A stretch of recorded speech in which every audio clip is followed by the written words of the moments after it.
mapacho kaeri.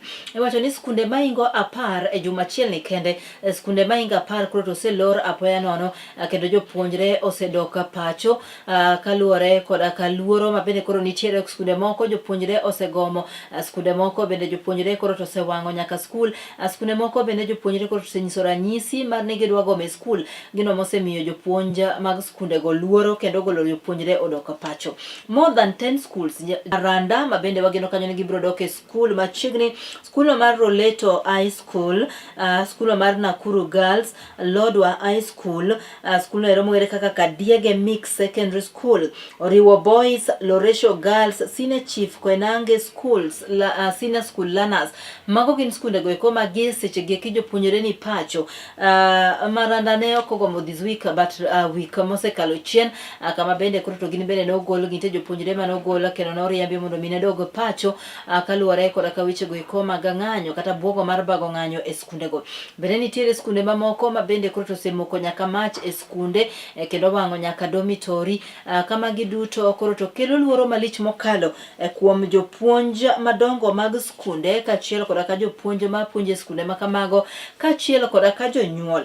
Bende oganda koro to golo pachgi mopogore opogore kotenore koda ka wach mar gomo ma nyithi sikul koro to gomo godo e skunde mopogore opogore pacho kaeri kendo rocho chenro mag somo madhi nyime.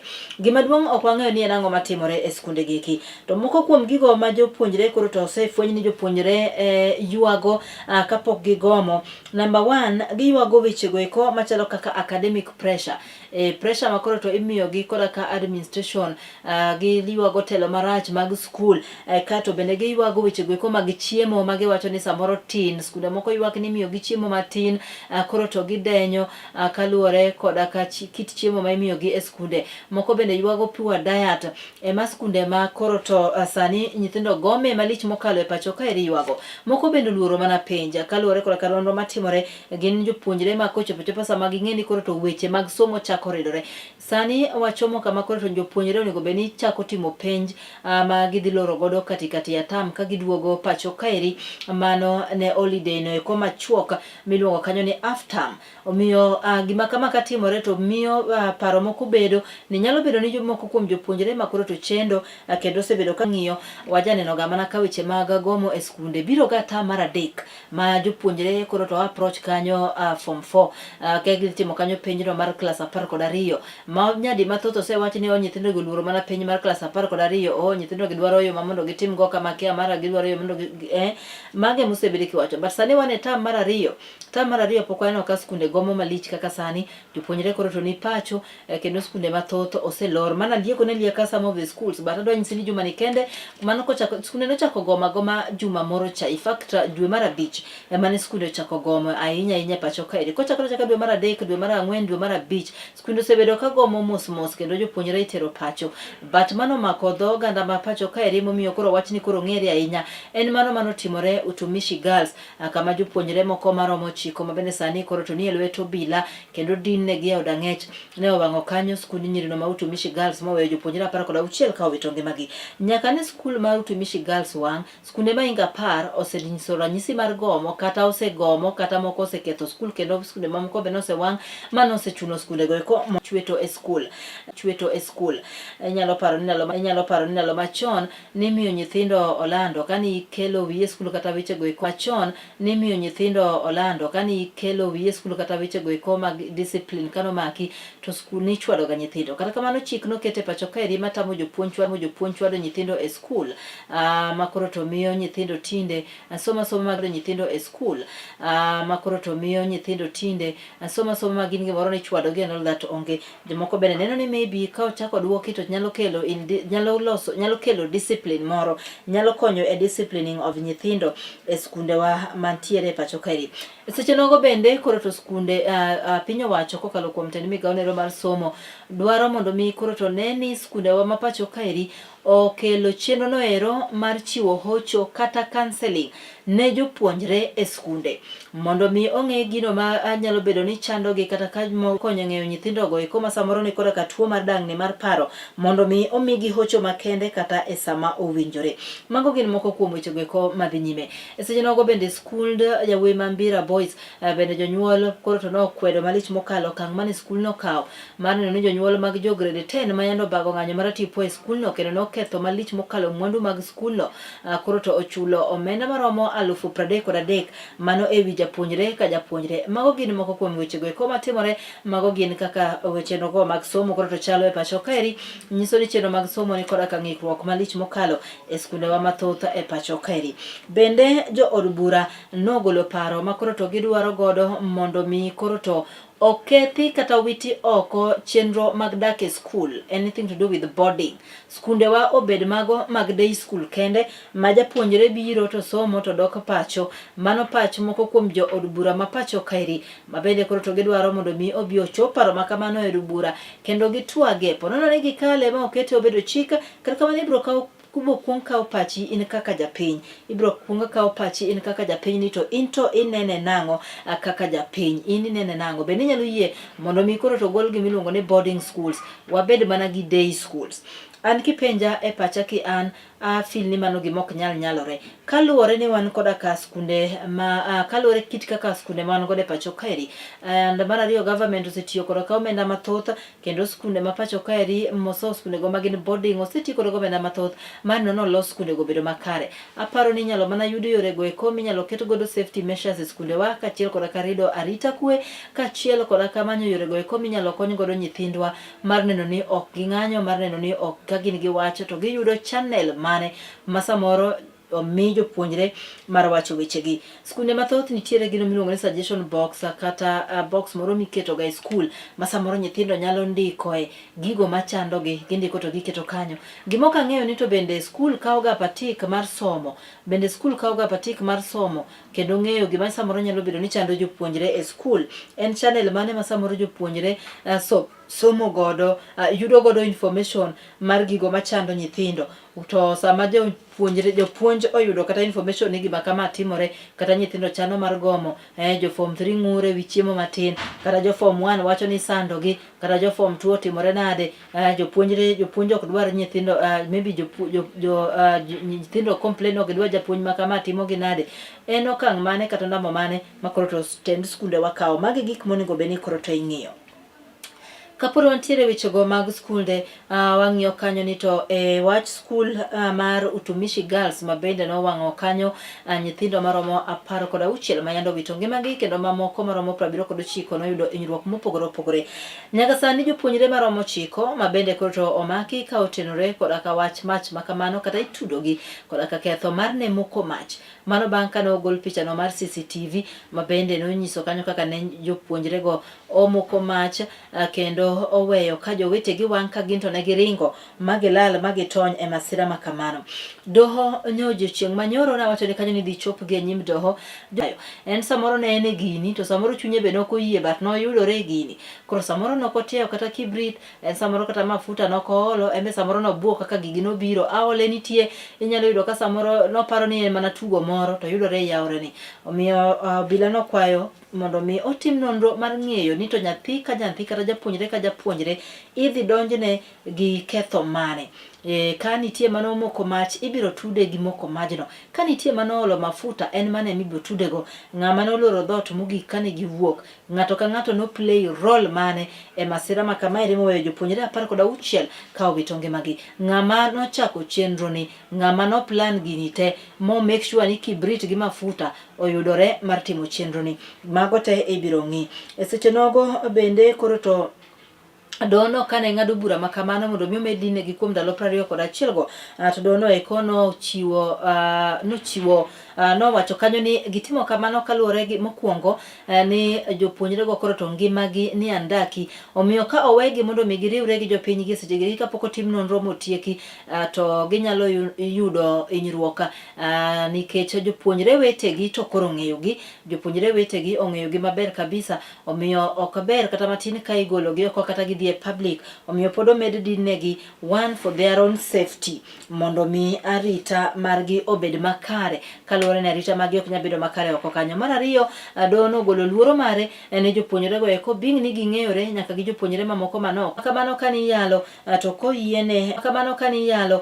koyiene jofwambo mondo maybe ne donj kanyo ka opichni kaluwore ni magi gin jopuonjre mapod tindo, magi gin rowere mapod tindo mapok ochopo igni 18 kendo pok gibedo jomadongo. Bende nasewacho ni kanyo ni jo od bura ma pacho kaeri nitie kaka koro to dwaro mondo mi koro to ogol oko weche go eko mag boarding. Ibiro miya pachi kanyo mano kokalo mbui marwa mar Facebook koponi neno wagi mondo mi neng'e maybe achiel ariyo adek kendo de okonyo mathoth mondo mi masiche machalo koda kamago kik chak nuore e pacho kaeri.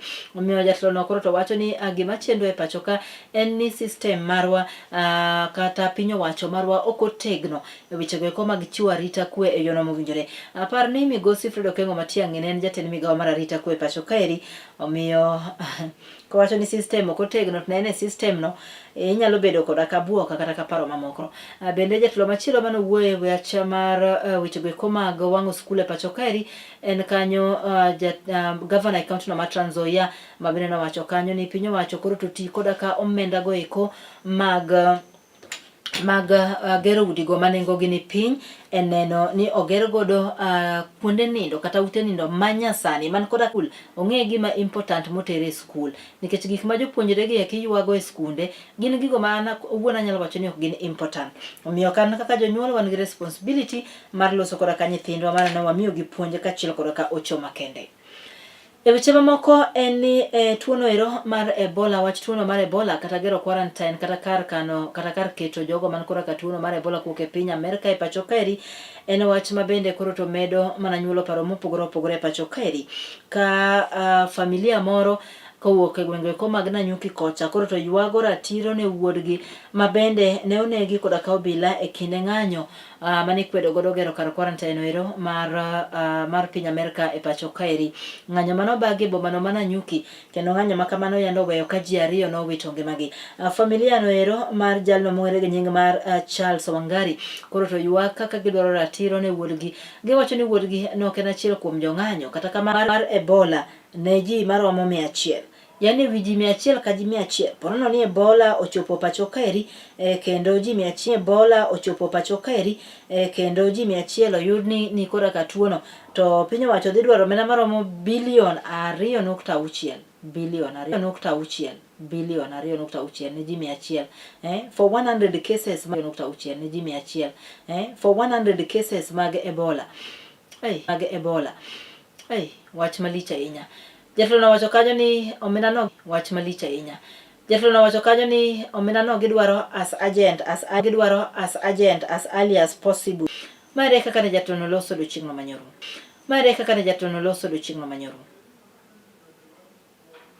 Under the Public Health Act, we don't need to do public participation. We don't need to do public participation. We are not going to consult citizens. Even members of parliament here, when they fall sick, they rush to their doctor to make sure they get the best treatment. So this epidemic does not require any consultation. Tomorrow, God forbid, if Ebola is found in this country, this house will call me back here to this chair to ask me why Kenya is dying. So before Kenya Migosi Uhuru Muigai Kenyatta kaachiel koda kamane en jatend piny Amerka Migosi Barack Obama e higa mar 2015 owacho ni Migosi William Ruto kata Laktar William Ruto ochopo mana kare winjruok no ero mabende noseketi e kinde machien. Wach makamano yande nosekwedi malich mokalo koda ka jagoro mar duond buch sano mar Jubilee Migosi Jeremiah Kioni ma yande nowacho ni gima kamano koro to ne ok obedo. Omiyo kik giket ne Migosi Uhuru Muigai Kenyatta wach moro amora kotenore koda ka wach no ero. Jo od bura ma pogore pacho ka gibi medo nengo mar teko stima e pacho kaeri kama go weche go mana wache korka Migosi Opiyo Wandayi ma biro bang' ka oganda ma pacho ka yando segolo ng'urgi kachiel koda ka ywaka mano ewi paro mar ne medo nengo teko stima e pacho kaeri. Paro no koma bende no kelo koda ka duol kata kamino mochung' ne keyo teko stima KPLC mano kochakore dwe mar 3 higani. Kata kamano oganda ma pacho ka koro to nyalo yudo fungruok kata nyalo yweyo kotenore koda ka wach makamano. Weche mamoko bende en ni jotelo mopogore opogore kowuok e gweng'go mag Mount Kenya pod medo golo pachgi kata chung' margi ka moko kuom jotelo makono to ahinya mago mabende koro to ni koda ka lemo e piny owacho oyango kanyo ni gibiro medo chung' motegno koda ka ker ma pacho kaeri Laktar William Ruto mar neno ni gisiro lwedo kochopo higa mar 2027 mano e yiero mabiro. Ka odiochieng'no manyoro Mikai Alice Waume mabende en jatend migawono ero mochung' ne wechego eko mag lope pacho kaeri nowacho kanyo ni jatend Laktar William ni en miwere to bende jotelo mamoko kamoting'o jotelo go mabende ne duond busiasa mar Jubilee mar Migosi Migai Kenyatta bende osebedo ka wacho mopogore. Mago gin wechego eko ma osebedo ka ringo king'iyo siasa no ero ma 2027 ma waikore godo ne yiero. Wadhi yweyo matin kwa duogo kanyo wang'iyo ne gin weche mage kendo mabende pod dhi nyime pacho kaeri.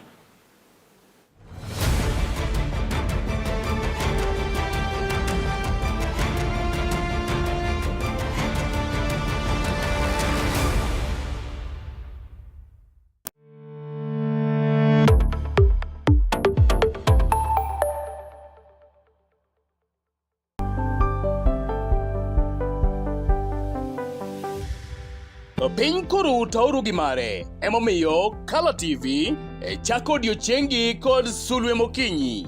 Ka bende sulwe mokinyi menyo odiochiengi juma mangima. Kawachako kod weche manyien matuche kendo miyo ing'eyo gik matimore e tung' piny koni kod kocha. Ka bende warango kaka odiochiengi biro bedo e futo mar yamo e kor lwasi, nondo mar oboke, chal mar apeyni e kind mamoko mathoth. Bang'e to iyudo twak manimba kod jolony ma opogore opogore kanyakla kod kithor mar wechego eko ma opogore opogore. Wechego mag siasa, twak e weche ngima, somo, ohala e kind mamoko. Ema omiyo wuok tich nyaka tich abich itudori kod an Justus Adoyo kaachiel koda ka an Brenda Agenyo saa 12 okinyi nyaka saa 4 onyango mana e Color TV. Color TV machiegni pacho ma e odwa.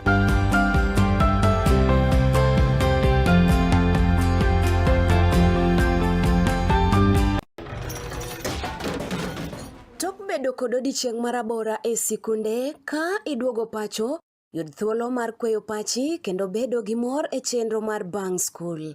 Chenro mar Bang School chakore saa 10:30 mamidhiambo nyaka saa 11 mamidhiambo. Kama inene katun mamori, ipuonjori weche mathoth, ibedo kod mor gi nyiero motimo Cathedral. Kik bai, Bang School, chenro manigi mor lilo ne nyithindo duto.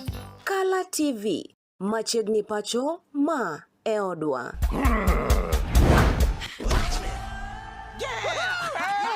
I've fallen and I can't get up.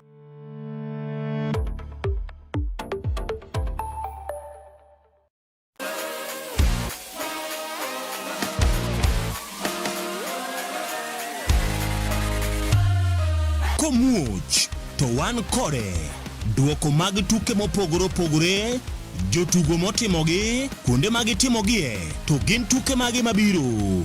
Mano emomiyo wan ka e chenro mar chal pewe tudri kodwa wuok tich nyaka tich abich saa 11 mar midhiambo nyaka saa 12 mar midhiambo.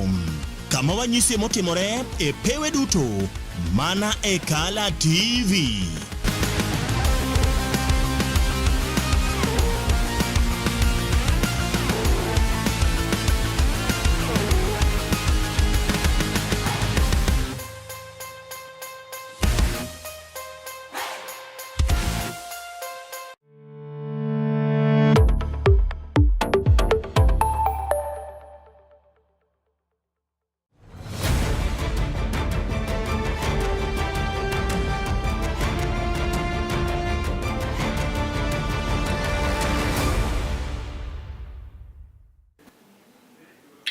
Abereka bora duoki mane gweng'go mag Mount Kenya mabende lweny mar supremacy koro to dhi nyime malit mokalo wechego eko mabende koro to oganda gole paro mopogore opogore en wechego manowachi nyal chung e kom moro amora omiyo owe wuondo oganda kowuok e gweng'go eko mag Mount Kenya. E seche nogo bende jatelo no koro to Cabinet Secretary Kipchumba Murkomen, PS Raymond Omolo, Cabinet Secretary Kipchumba Murkomen, PS Raymond Omoro, and myself are responsible for organizing violence within Mount Kenya region. And I thought that within Mount Kenya region. And I thought that I need to call you because the media is not holding to account leaders for claims they make. The bar of proof has fallen, the threshold has fallen drastically. You no longer hold leaders to prove what they say. And there's an old dictum that says, he who alleges must prove. And so I thought, and there's an old dictum that says, he who alleges must prove. And so I thought, because you as media are not holding, every time it's about Mount Kenya region. Every time the Honorable Rigathi Gachagua is addressing me, it is about Mount Kenya region. And for me, that is sad, because I'm a Kenyan and I'm a national leader. I've been a member of parliament, although elected in Gatundu South, but for the whole country. I've been a minister, cabinet minister for the whole country. I've been a presidential advisor for matters for the whole country. I've been a presidential advisor for matters concerning the whole country. So I don't want to be dragged into that parochial, narrow, tribal prism of looking at me from the lenses of my tribe or where I come from. For me, I refuse that. That is a path I have chosen for myself. I have been on that path of tribalism before. I don't want to be popular. If somebody wants to support me because I am ethnic and I'm tribal, do not support me. Do not vote for me. I have condemned tribalism in the strongest terms possible, and that ethnic prism of looking at things. Why? Because I am a father, and I don't want to imagine that the country that I'm going to bequeath upon my children is a country where they are going to defend themselves on the basis of tribe. I think that is something that is overtaken by events. Having said that, let us look at these claims in their own right. How can I, Moses Kuria, a son of Mount Kenya region, organize for violence against my own people? How? How unfair would that be? And you know why they are saying this? They are saying this, one, to destroy my credibility. They have tried to brand me as a traitor, all sorts of possible among my people of Mount Kenya region. It has refused to stick. Now the latest bogeyman is on violence. And I'm speaking on violence because I've been here. I was there in post-election violence. I was there handling the IDPs. Some people, like Rigathi Gachagua, have zero experience in this country. A man who joined provincial administration as a DO. Salary nenote plus pension plus everything manonego benimiye odwaro mondo mi koro to pinyo wacho otim kamano. Eweche mamoko otim kamano. Eweche mamoko eni mago masani eni Laktar William Ruto mano jatend piny Kenya okiji makawuono koro to nomolo e pinyno mar South Africa kama Keruto noseloro kanyo mano bomano eko ma Pretoria lap ndege ko ma Pretoria lap ndege no eroma Waterloof bomano ma Pretoria e piny mar South Africa limbe mare mar ndalo ariyo.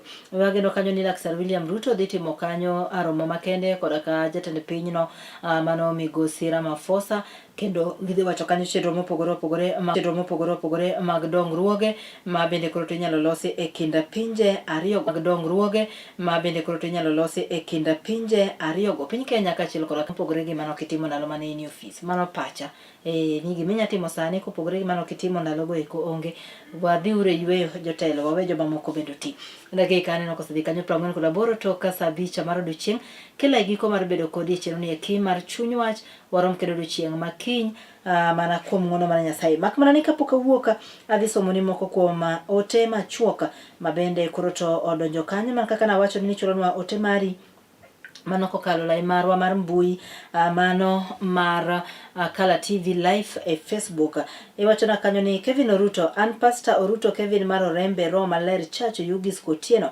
asedonjo awinji makare maler kan kosele ka Erika Nyathiwa erokamano kuom ote maberno erokamano pastor Kevin Oruto mar chieng' saa 10 mamidhiambo saa 1 mar otieno saa 3 mar otieno mana kaka ikelo negi koda jofwambo magwa mabende tiyo matek mar neno ni yudo wechegi achiel kachiel kendo waluwo nigi kaka gitimore e pacho kaeri. Nyinga en Brenda Agenyo, warom kendo odiochieng' makiny.